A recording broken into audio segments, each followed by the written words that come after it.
Good afternoon, Sangha. Just a few announcements before we get started. For those of you here, please silence your phones before Dharma. Upcoming retreats, we have our Finding Freedom in Compassionate Presence with Lisa Ernst from June 23rd to the 27th. You know what to do if you're interested in more information. Go to our website and click on the retreat section. Venerable Panawati is offering a new book study that began 2 weeks ago now. Classes will be each Thursday at 5 p.m. The book is Learning from Buddha by Buddha Master H.H. Dory Chang, Buddha III. If you're interested in joining, please visit the retreat page on our website and select the book study option. The Novena prayers are now occurring monthly every third Thursday. The next one will be Thursday, June 17th, the time to be announced. We invite you to join us on our YouTube page. Please send your confidential prayer requests for yourself or loved ones, including pets, who are sick, suffering misfortune, or departed. They can be sent to prayer@heartwoodrefuge.org. Fully vaccinated Sangha members are now invited to Heartwood for Tuesday, Thursday, and Sunday. And we see so many more of you today, so it's great to see you all. And lastly, please like, follow, and share Heartwood and Thrifty Treasures on all social media to help spread the Dharma and further Heartwood's missions. Thank you.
Namo tassa bhagavato arahato samma sambuddhassa. Namo tassa bhagavato arahato samma sambuddhassa. Namo tassa bhagavato arahato samma sambuddhassa. Good afternoon, Sangha. Good afternoon. What I'd like to address today is burnout. And I understand that, and I've been informed through conversation with many Sangha members that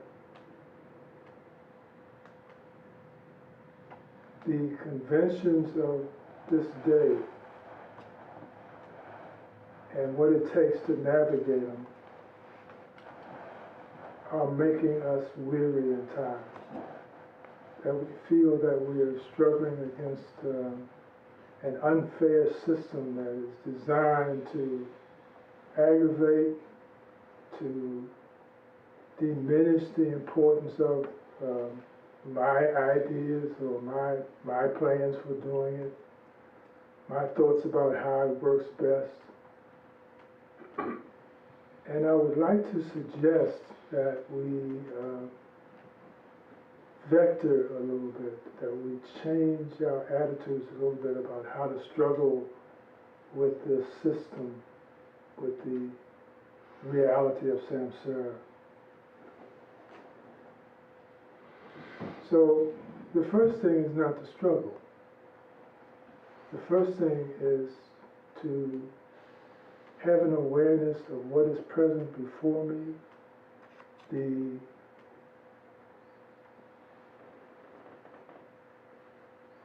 rules of the game that the system has set up for me.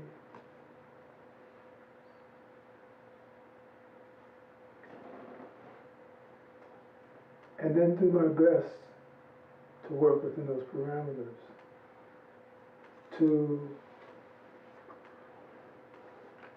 Let's as a specific example, share the educational system. And it supposedly is the advocate of children and the role that it has designed itself to play in this whole structure is the education and welfare of children as they develop mentally and physically, to prepare them for the next level of encounter with society, with protocol, with social protocol, and with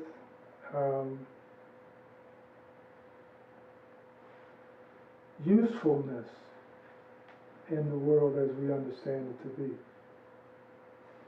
But what I'm hoping we also are learning from our own personal study is that the world is not going to be the way we want it to be.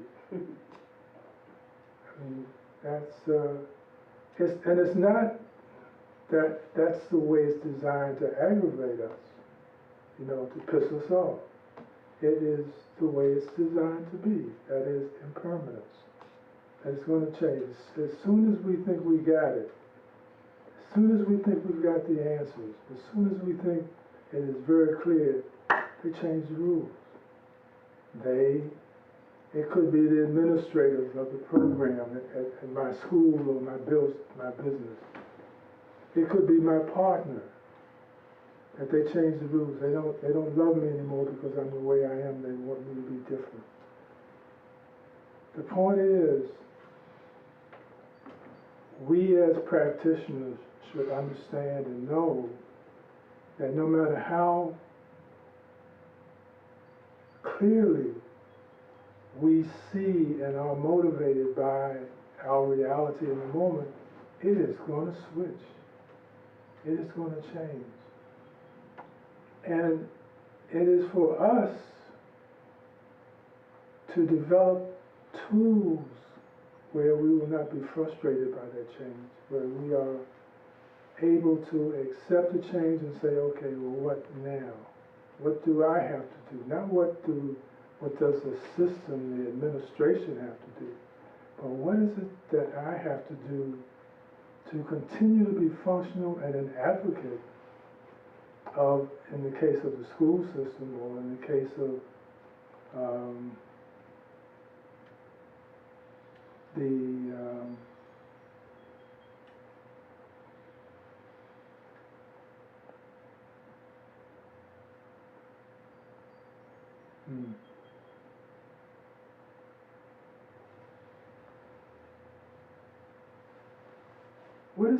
what is the system when they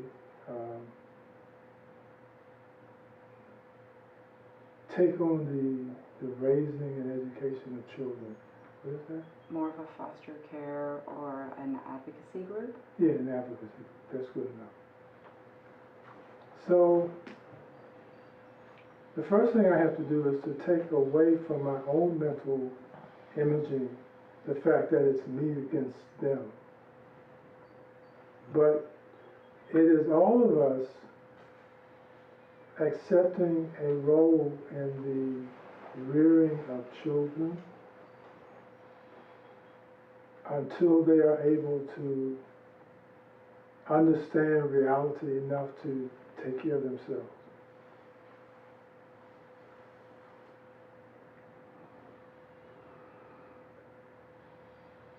We, first of all, are used to having it our way. You know, if we don't have it our way, if it isn't working the way we want it to be, if the rules aren't stacked in our favor, aren't comfortable for us, then we quit. We stop playing. We take our ball and go home. And I'm saying that's not the way to be an advocate for those who are too young or too challenged to understand the system themselves. That the first thing that we should not be inclined to do is to give up.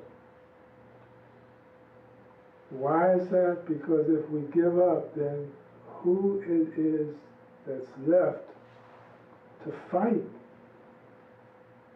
to manage to advocate for the people, the youngsters who are in the system, or the weaker ones that are in the system that do not know how to manipulate this on their own, do not know the procedures, do not know the protocol, in order to use the systems of government and administration in the best way for themselves. That when we quit, when we walk away, we leave them stranded, we leave them high and dry. It is a special vocation. And a very stressful vocation if we don't understand how to de-stress. And so we have two situations, or in my opinion, we have two issues or two situations of missing the opportunities to de-stress so that we will refresh ourselves, we will regenerate ourselves so that we are capable of meeting head-on the challenges of the next day or the next group that comes through. The first is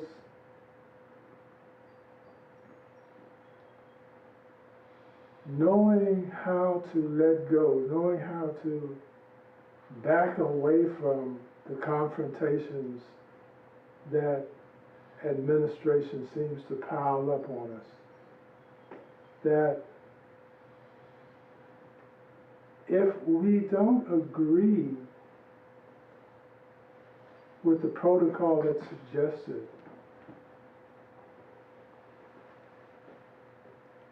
I am suggesting, or I am saying to you as advocates, that we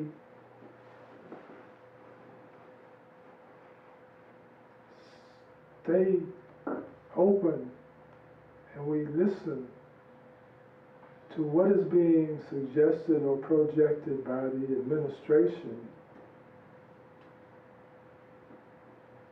and then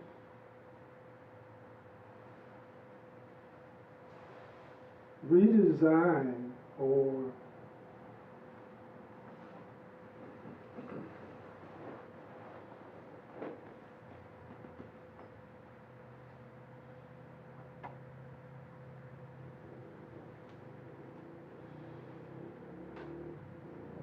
figure out how we can use that system which we feel is antagonistic toward our goals and our charges, so that I can make it work for my kids or my charges. But giving up is not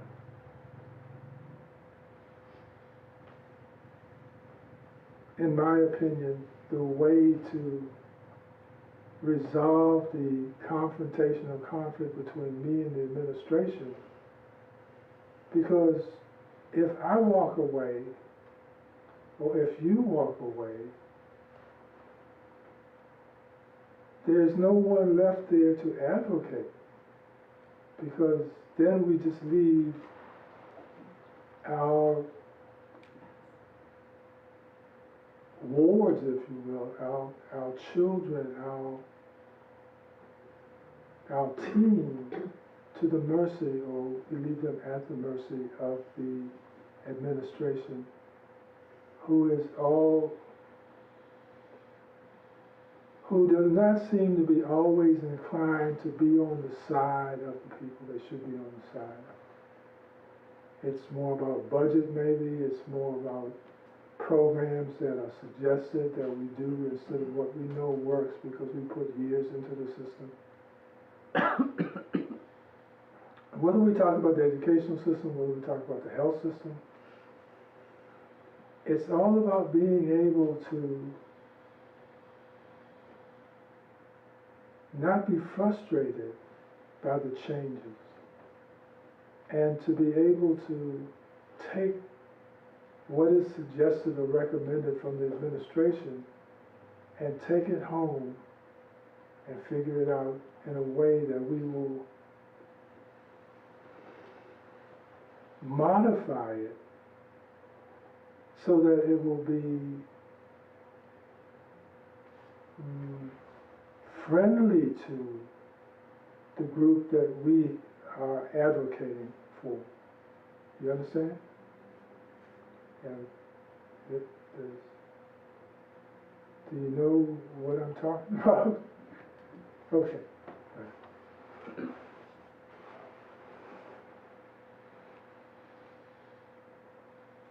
One of the ways to bring balance to ourselves so that we will be most effective is to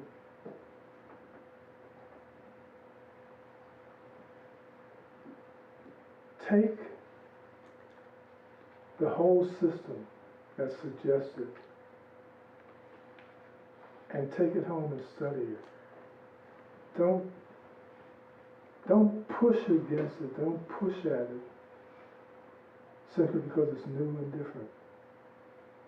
But take it home and open it up and dissect it and find out how you can amend or use the system to the advantage of the group that you're responsible for.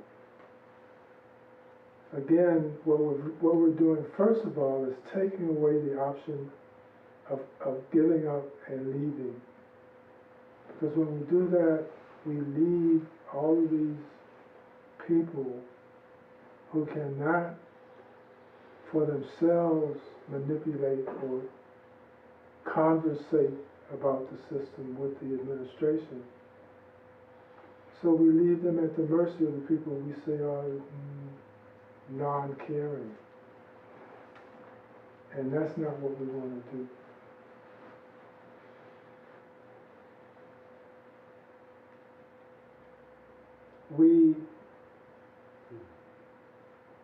once we decide to stay and work with the suggestions that are being made to us, the changes and modifications that are being made to us, the rebuttal and refusing to use programs that we've used ourselves with much success, but they choose not to utilize them because they don't fit into the paradigm that they have for teaching or instructing the group of children or adults that we're working with.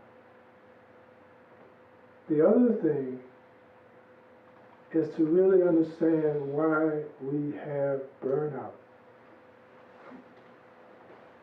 In my opinion, it's because we don't understand how to put the mind on hold. We take the problem home, we angst and we work with the problem at home, we go to sleep thinking about it, we wake up thinking about it, we think about it on the way back to work, and then we work it all day long. There is a process for giving the system the opportunity to rest and restore. So if the problem is we're thinking too much about the problem, then what is the solution? Huh? Let it go. Let it go. Yeah, let it go. Stop the thinking, right? To let it go. How do we let it go?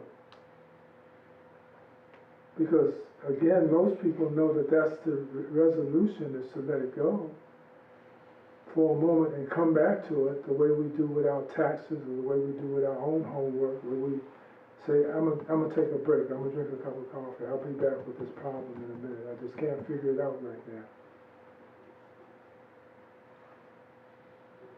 But what do we do? How do we do it? Meditate. Absolutely. Was that your, yeah, Don't take it personally. Don't make a story about it. okay. So now we're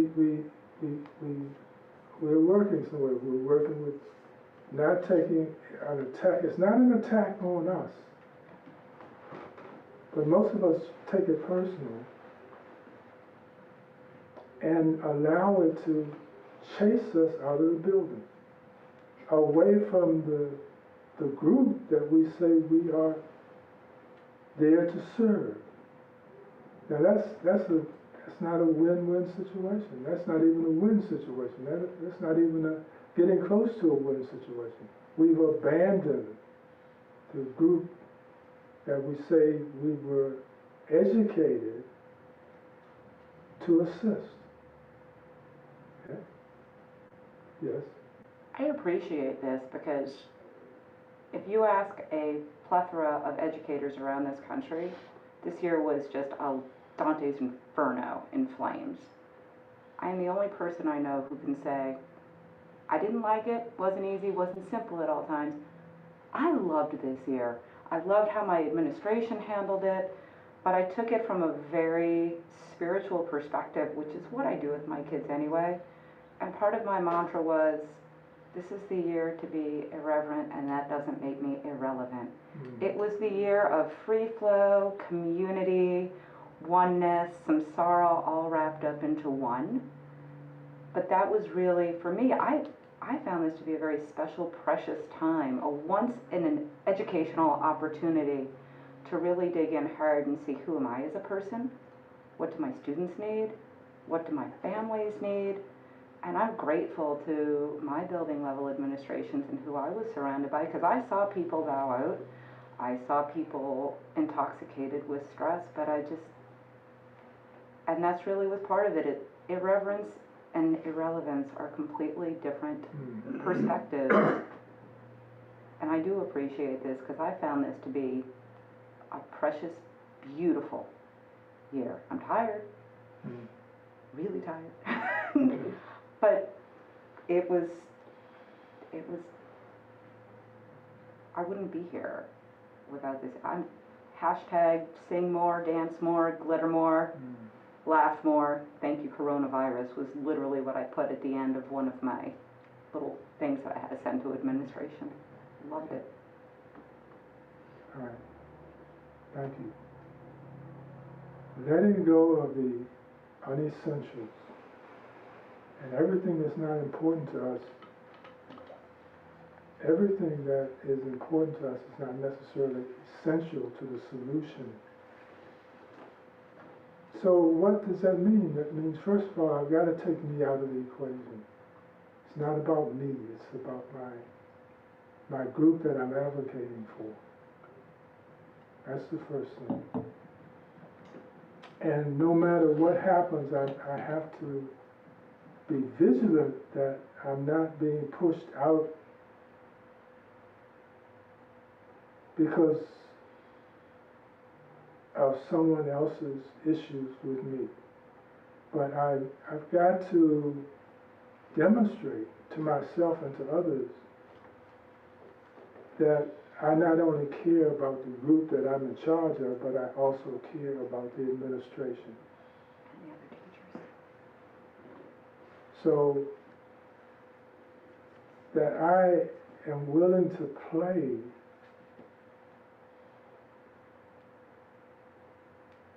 and be a part of the team that ultimately is successful in eradicating the problems that bring the group to me in the first place. Okay? Now, someone said meditate, and I agree with that 100%. But in this system, in the Buddhist system, there are suggested 40 different ways to meditate. So which one do you choose? The one that works for you. Go. The one that works for you and speaks to you. Yeah, but where do you start? If well, let me say it this way. Let me state it this way. If I find that I'm being frustrated and burned out, then obviously what I'm working with is not working. That's the first thing. So I assess what I'm doing and how what I'm doing is affecting me on a personal level as an individual. And be willing to abandon what isn't working as I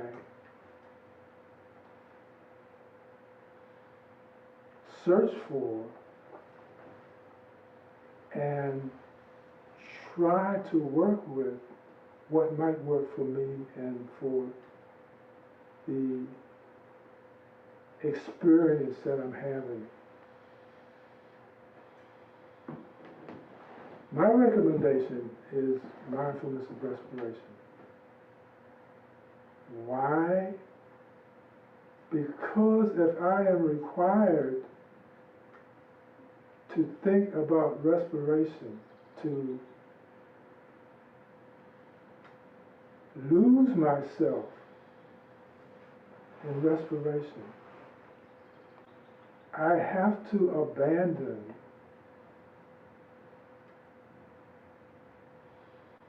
the experiences that frustrate me. Concentration means focusing on one thing to the exclusion of everything else. So if this game plan, this lesson plan, this book study is driving me batty, then I stop thinking about it. And if I don't think about it, does it exist?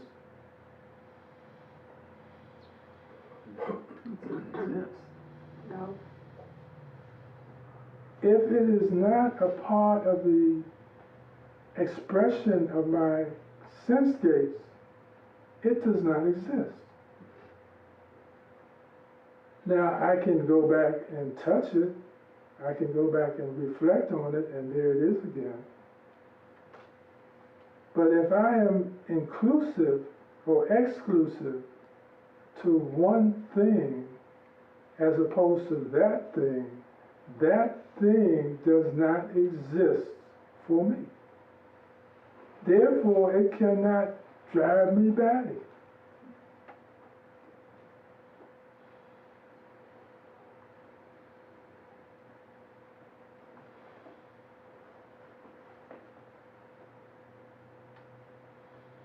So,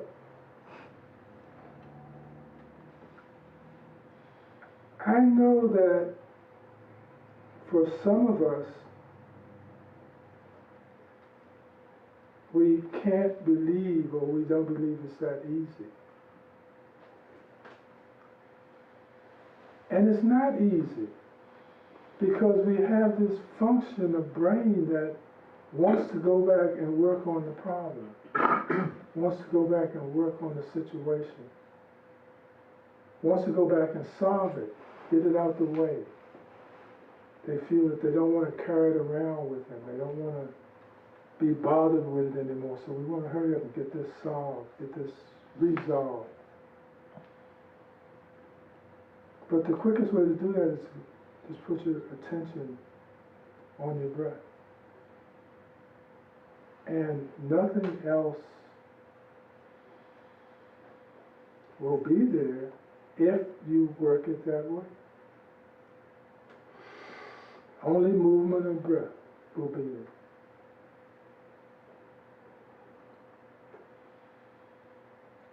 How many are successful at working with focusing on respiration, on breathing?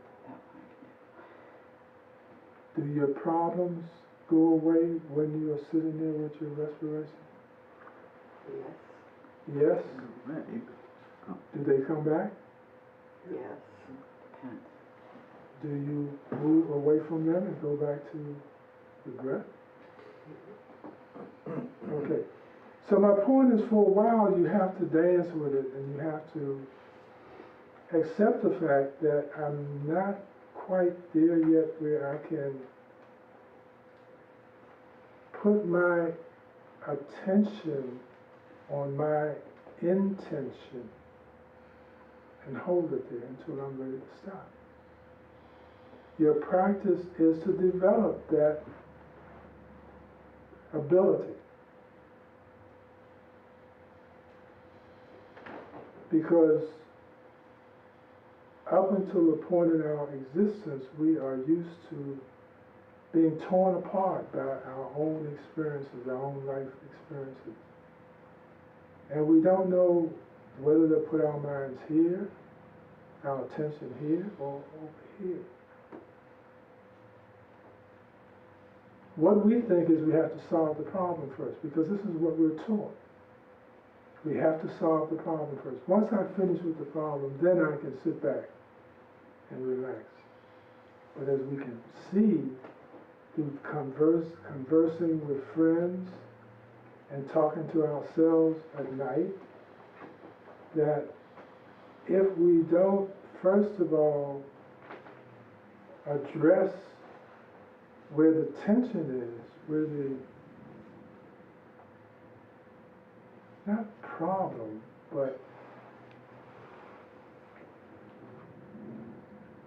lack of answers are, then I'll just keep going around and around with that. That I somehow think that meditation is something I do on a cushion in my room, or at the temple, or at the meditation hall. But it's not there for everyday work. And what it's there for is to give us an island, an opportunity to rest the mind, to rest the thinking process so that it will not wear me out and make me dull and make me inefficient. And when I feel myself becoming tired, I stop and I breathe.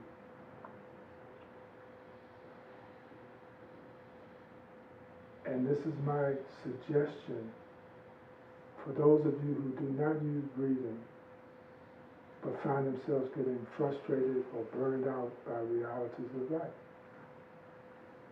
To take our minds off of what our problems seem to be and put them on nothing but the appearance of and the presence of respiration. Because nobody can get upset with the fact that they're breathing.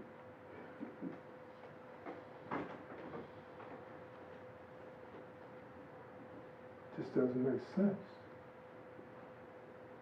So what we're doing is holding on to the thing that makes sense while we validate the efficacy of our practice.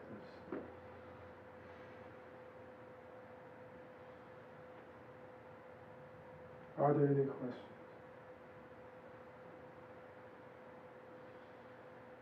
Yes. I think the other thought that came to my mind between what you're saying and stepping out into the world is that there's the middle way of being part of the system without it becoming systematic. The ability to just be with it as it is. And then in that moment that there's hesitation or frustration, to be able to just go back, it's not easy, and just breathe and recognize that this is still a centering focus. And that just kind of hit me as you were saying it.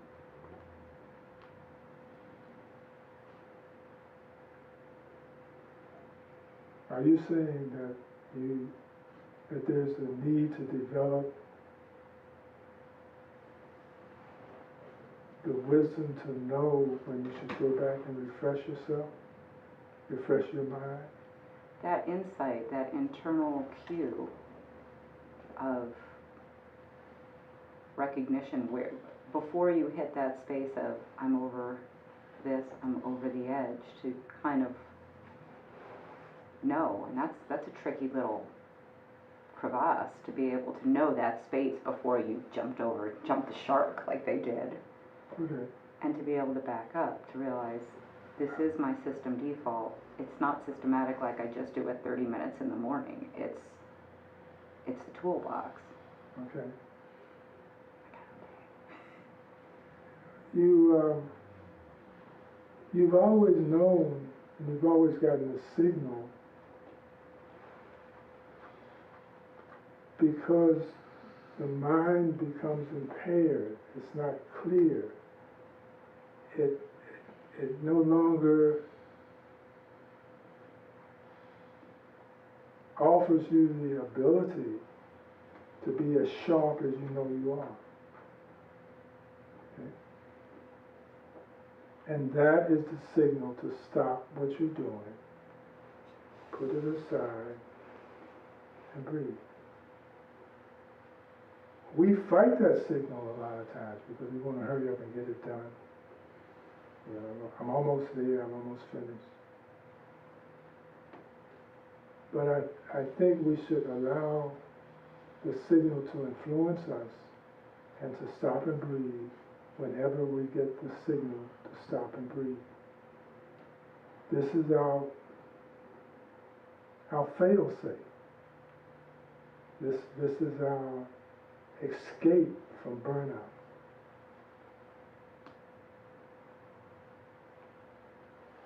So, I think we should give it a shot, give it a try, and I guarantee that it'll work. But you gotta work it. Okay. I'm through. You know, it's, we can talk it to death, you know, we can talk it to death, but it isn't necessary. Because all of you here, or most of you here,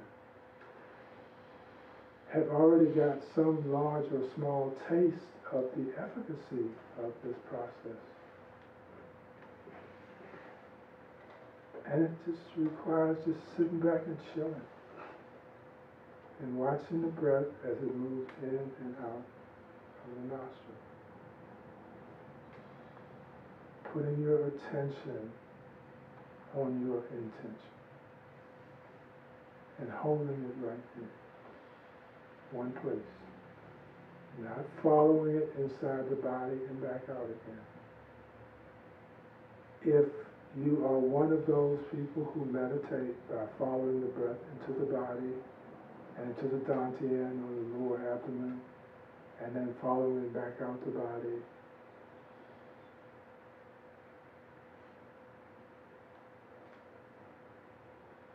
stop it.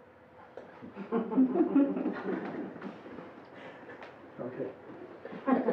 So, and you're going to find that I'm not taking anything away from you.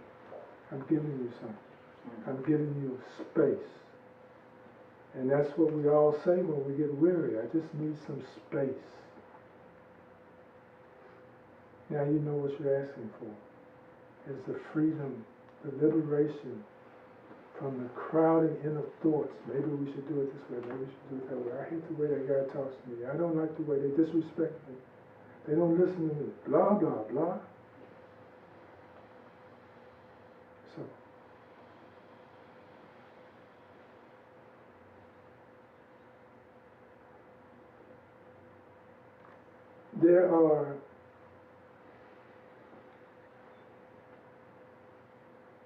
there is one bed in central India for every 2,000 people who need a bed in central India.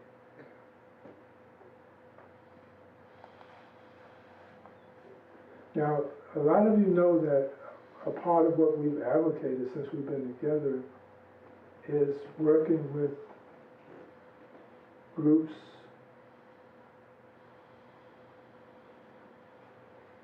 with social consciousness in the continent of India, or on the continent of India.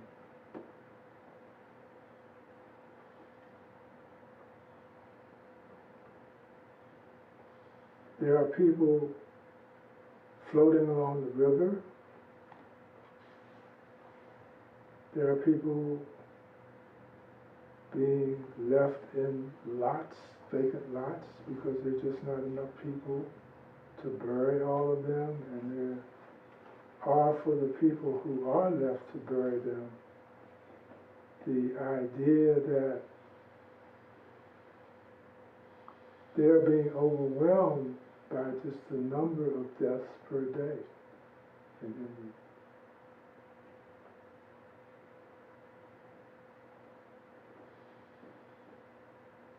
When you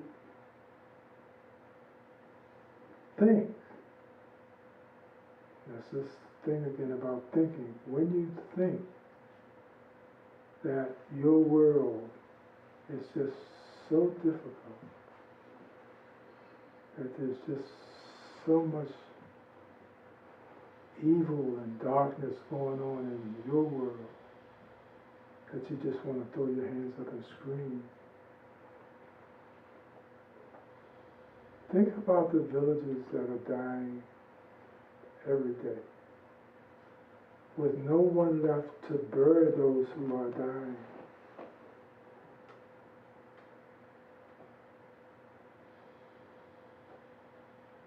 Because they are truly in a situation where they have no medicine, no medical care, no medical equipment, and no one to give a damn.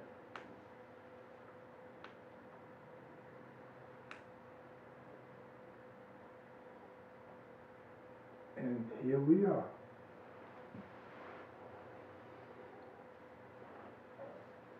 In pretty good shape. There's not a mask in the house because we don't need them anymore because we've had vaccinations.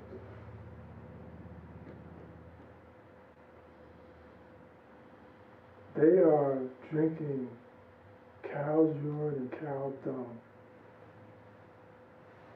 because they are open to anything that anybody tells them might work to keep them away from the disease.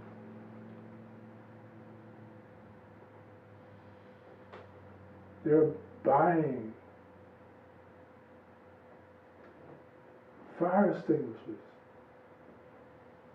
that have been repainted so that they think they're oxygen tanks.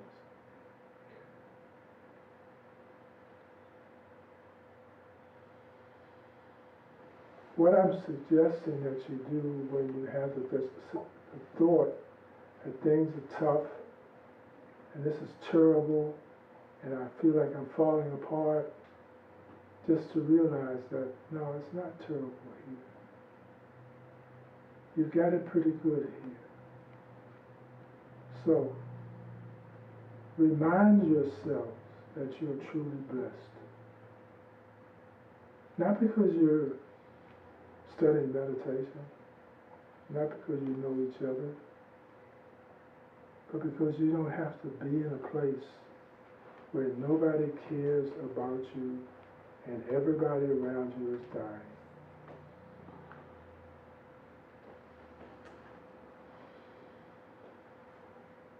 Okay, that's my good news for today. And if you don't like what you're thinking about because of that information, put your mind and attention on your breath, and you'll stop thinking about it. And I will be your friend again. I love you. Goodbye.